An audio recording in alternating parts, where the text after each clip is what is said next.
Merde, ta jambe, Mel. Lâche ta voile. Allonge-toi sur la planche. J'appelle les secours. On a tout fait comme il faut, et on n'essuie que des refus. Non mais t'en connais beaucoup, toi, des fous qui se mettent au kitesurf pour rencontrer des investisseurs. Aïe!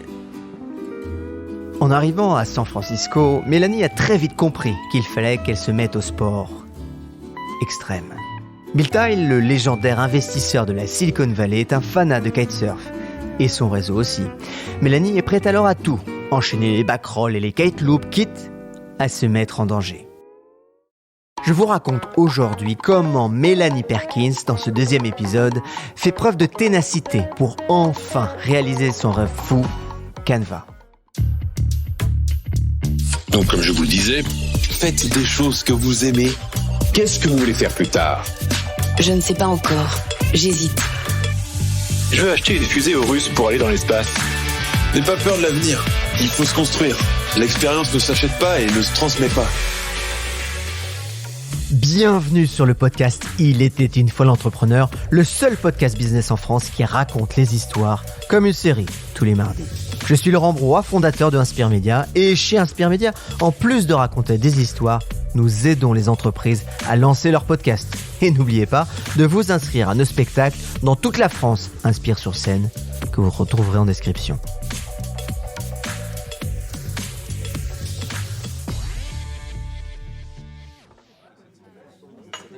« 2011, Phil's Coffee, Third Avenue, San Francisco. » Et donc, nous pouvons vraiment faire la différence en permettant à chacun de se sentir créatif Garçon, oui. Un autre café, s'il vous plaît.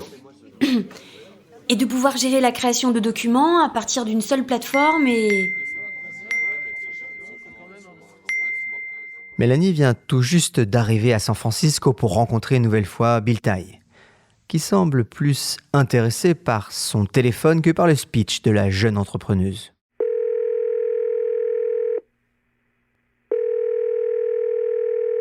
Cliff ?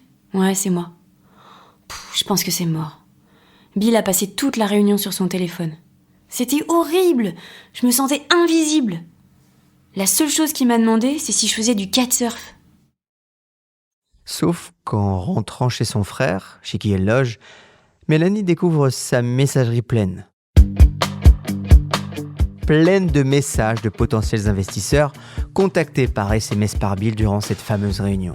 Bill ne souhaite pas investir pour le moment, mais ouvre volontiers son carnet d'adresses. Cliff rejoint alors Mélanie, et c'est parti pour les tables rondes, les événements d'investisseurs et les cours de kitesurf.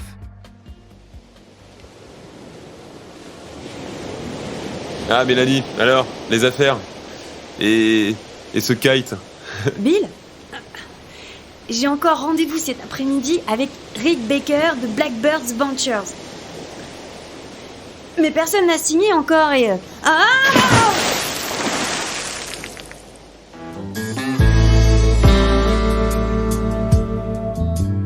Cela fait déjà 3 mois que Mélanie était à San Francisco. Elle a abandonné l'université pour se consacrer pleinement à son projet. Son visa expire bientôt. Malgré tous ses efforts, aucun de la centaine d'investisseurs qu'elle rencontre n'a encore adhéré à son projet. On a tout fait comme il faut et on n'essuie que des refus. Non mais t'en connais beaucoup, toi, des fous qui se mettent au kitesurf pour rencontrer des investisseurs. Aïe ! Mais sa ténacité finit par payer.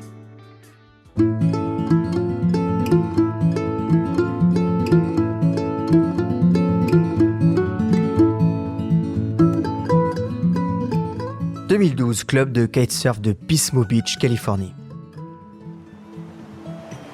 Cliff, je crois qu'il y a Lars Rasmussen qui se rapproche de nous. Ah, Mélanie, heureux de vous voir, saine et sauve. Comment va votre jambe ? Bill m'a beaucoup parlé de vous. Je veux tout savoir. Lars Rasmussen, cofondateur de Google Maps et ami de Bill Tile, comprend le potentiel de la jeune start-up. Mais avant d'aller plus loin, il décide de coacher Mélanie et de devenir son conseiller technique. Mélanie, Cliff, avant de trouver des investisseurs, il faut construire une équipe technique solide. Trouvez-moi des gens compétents, et alors je mettrai la main au portefeuille. Et changez de nom aussi. Fusion Books. Ça fait un peu dépassé. Mélanie part alors aux 4 coins du monde pour trouver la perle rare. Sauf que Lars est très exigeant. Et au bout de 6 mois, l'équipe n'a pas grandi d'un pouce. Cher Cameron, nous nous sommes déjà croisés sur les vagues pendant mes pitoyables sorties en kite. Je vous contacte de la part de Lars Rasmussen. Il m'a dit que vous étiez à Sydney. Nous recherchons un développeur et directeur technique et nous pensons que vous êtes la personne idéale.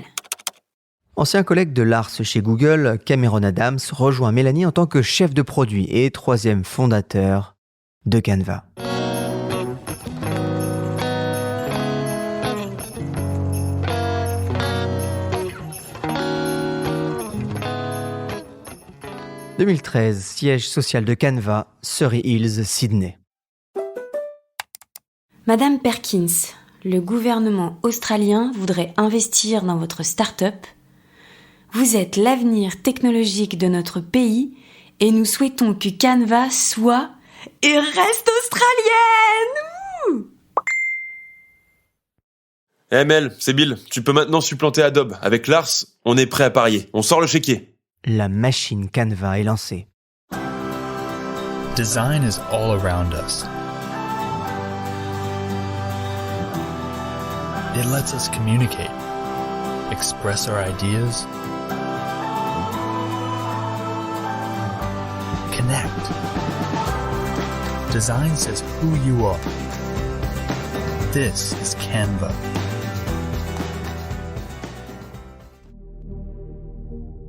En 2013, la société lève 3 millions de dollars lors de sa première levée de fonds. Et le gouvernement australien met la main à la poche devant le potentiel success story de la jeune start-up. Mais Mélanie n'arrive pas tout à fait à se réjouir. Immonde la banque d'images de Canva. Photo ringarde. Canva, la solution pour designers périmés. Comme au début de Fusion Books, Mélanie est très attentive aux commentaires des utilisateurs. Face aux tweets qui se moquent de la bibliothèque d'images de Canva et face aux peurs des utilisateurs, elle lance les 5 défis. Défi 1, changer la couleur du cercle rouge. Yes, réussi. Défi 2, ajouter un chapeau sur la photo du singe. Bon. Ah, j'ai compris. Yes, réussi. C'est bon, je peux me lancer dans mon flyer. Toutes ces petites attentions paient. Un mois après son lancement, Canva compte 50 000 utilisateurs, puis 600 000 à la fin de l'année et cumule plus de 3,5 millions de créations en ligne. En 2014, Mélanie est récompensée par le prix de l'entrepreneur de l'année aux Australian Startup Awards, puis aux Women in Business Awards en 2015. The world of technology has seen the creation of a new genre of entrepreneur. And Melanie Perkins from Perth is one of them. At just 32, she has already achieved what's called unicorn status. Did you know what a unicorn was before you got into this world?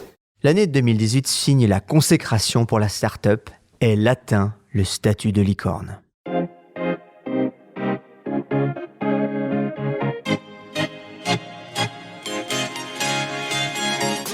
Well, Melanie Perkins dropped out of university to start her own business, begging investors for money and even sleeping on her brother's floor. Pretty extraordinary turnaround this, because just a few years later, Melanie is one of the country's most successful businesswomen. Her company, Canva, it's worth billions of dollars. Today reporter Sarah Stewart caught up with Melanie to find out the secrets of her success, including having a free lunch with her employees.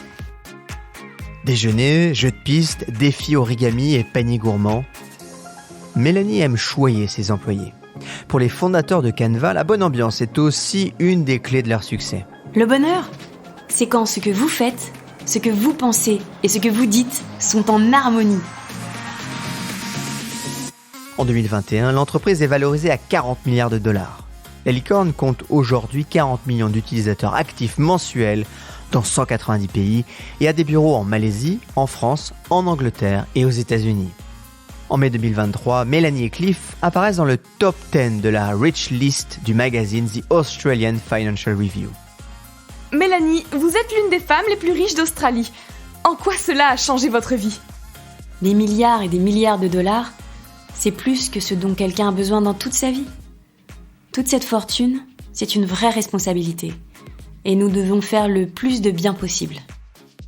Et ça, c'est une autre histoire. Et oui, merci encore pour votre fidélité. C'est précieux parce que c'est beaucoup de travail. De la documentation, de l'écriture, des voix, du travail, bref.